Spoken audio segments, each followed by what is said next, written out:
Welcome to the 1 Minute Apologist. If you had 1 minute to be able to unpack for the audience, we interview the world's leading apologists to provide credible answers to curious questions. A lot of times when people approach reading the Gospels, they kind of go with a skeptical outlook because they kind of get this idea in their head that the Gospel writers are biased because of their message. How would you kind of talk somebody through that idea there?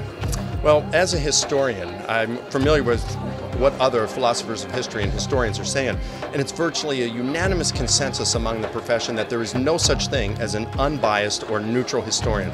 We're all influenced by factors such as our race, gender, our ethics, nationality, our political, philosophical, religious convictions, the way we were raised, the academic institutions we attended, the very group of people whose acceptance and respect we desire. That motivates us in every way. So it's not just Christians that are biased.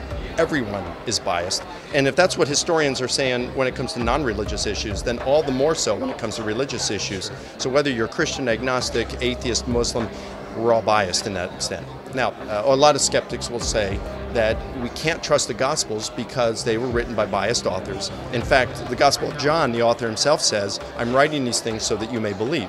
So not only is he biased, he has an agenda behind it. It's propaganda, so we can't believe it.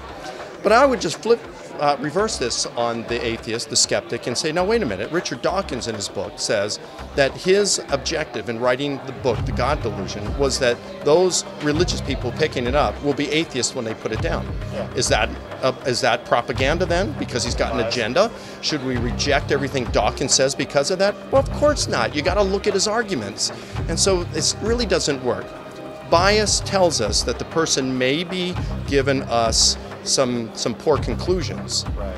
But that leaves it up to us in our critical minds to weed through that and to analyze those arguments objectively to see if they hold up. So it's possible, even through some bias, to come forth with the truth. Oh, absolutely. If Jesus was who he claimed to be, the uniquely divine Son of God, and if he rose from the dead, and as you know, I believe we have astounding evidence to show that he did, well, then we would expect them to be biased. We would expect them to want people to believe the greatest news the world's ever heard.